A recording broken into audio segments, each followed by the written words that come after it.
just would not give an inch on this particular subject. And I've been sort of asking myself, what is it, aside from, a kind of ingrained habit to oppose the acts of these colonial or neo-colonial or even American imperial power everywhere in the world, which I think is real in the world.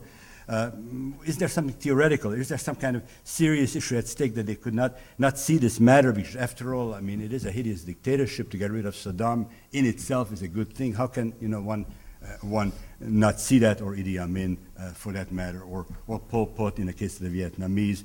There are other examples of foreign forces, after all, liberating in quite the same sense that I use the word. And I come to the following conclusion, is that though they are not generally right, for example, about Tanzania and Uganda, or about Vietnam, and that in this case they really do have a point, and the point is something like this: can a foreign power that engages in an unprovoked and uninvited war? I mean, no one invited the United States from within Iraq. There is no mass movement within, no upsurge, no, 91 would have been different. I think if in 91 the Americans would have continued the job and removed Saddam, then perhaps this whole question would have been could be looked at differently. But now it wasn't happening. And so could, in such a context, a power be a liberator? That's the first question. I think the more serious one is actually this. Could a foreign power that simultaneously finds itself in opposition to regime, state, and nation be a liberator? This, I think, is the really serious question.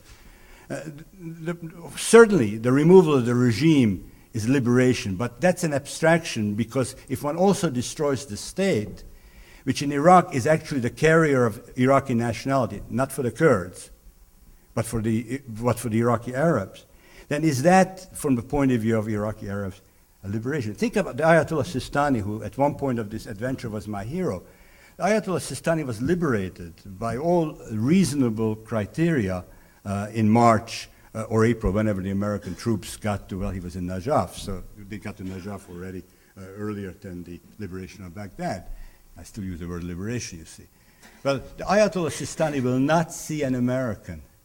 He will not see an American politician. He will not see an American ambassador. He will see Brahimi. He will see UN officials, but he will not see Americans. To him, in spite of all that, it is just because this, from a national point of view, the Americans represent him humiliation and occupation, and he can't accept what very abstractly may be true, but in fact in this situation is not true, because it is a simultaneous destruction of the foundation of a nationality and the removal of the regime. And when that happens, all the other things I talked about begin to happen, because whom can you trust in such a situation?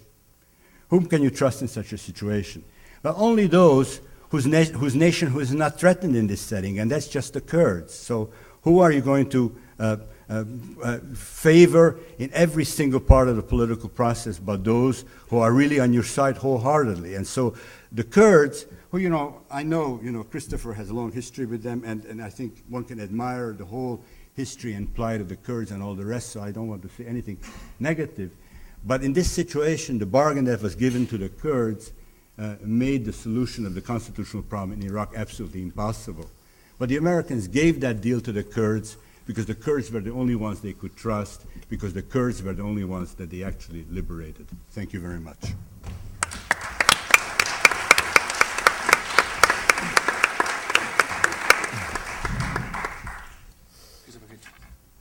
Well, ladies and gentlemen, brothers and sisters, comrades, since we're here partly to discuss the reciprocal relationship between Iraq and our own country, I thought I might just begin by trying to enforce a distinction which Professor Arato very nearly hit upon himself, which is this: what are we doing in Iraq, and what are its justifications for our own rights and privileges and duties, and what are we doing for them?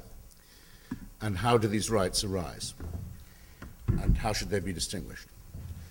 I think if one can bear to think of it in this way and try and keep the two hemispheres of the cerebellum not separated, but for the moment on ice, one might make a little progress in this direction.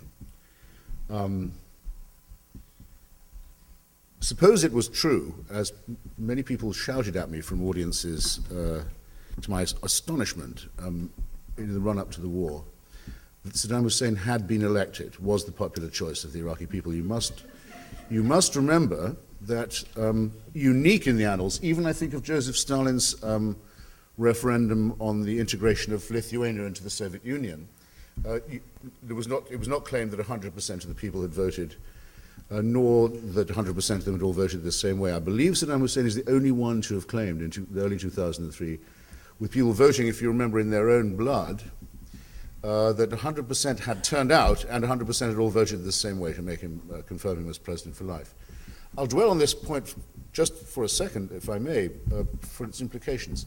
You have to try and picture, it's impossible to do it, I can tell you. Well, I've been trying for many years and I've been collecting evidence on it, but you must try and imagine what 30 years of that kind of humiliation is like. Of being a citizen who is not a citizen, of being an individual who's not a human being, of being solely and simply the property of a state that rules entirely by force and that is in fact the private property of a psychopathic crime family. You have to imagine being forced to applaud the execution of a member of your family. You have to imagine being shown a video by the secret police of the rape and torture of your daughter. You have to imagine all of this and more, and the use of chemical weapons on unpopular minorities, and the lopping off of the hand of anyone who was caught trading in dollars, the execution immediate of anyone who had a satellite dish. You have to imagine the utter atomization and destruction of a whole society for 3.5 decades, much longer than anyone, even a German who'd lived through Hitler and Stalin, had to put up with. And all the time, scarcity, famine, war and civil war, and a regime that ruled by divide and rule. Saddam Hussein published a newspaper for, actually it was his son who officially published it in Basra, aimed at a Shia readership that made insulting remarks about the Sunnis. This was done by the regime. In Baghdad, there were newspapers about the filthy rituals of the Shia and the vile heresies promulgated in Basra. And all the time, of course, an attempt to extirpate, to remove from the face of the world the very stubborn resistance of the people of northern Iraq, the Kurds, the largest minority in the region, the largest people in the world by number who don't have a state of their own. This is a nightmare state, a state of terror and volatility, not a stable one, but a state actually of permanent instability and organized for war, for a permanent state of aggression against its neighbors, these aggressions being repeatedly and very brutally carried out. The 100% vote in the referendum is just the, if you like, the Absurdistan portion of this.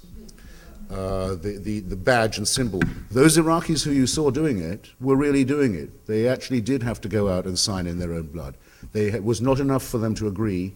It was not enough for them to subject themselves. They were forced to applaud and participate as well. You're picturing a traumatized and maimed society, and these consequences, which we see around us all the time, cannot entirely be blamed, I think, on the school of thought sometimes called neoconservative.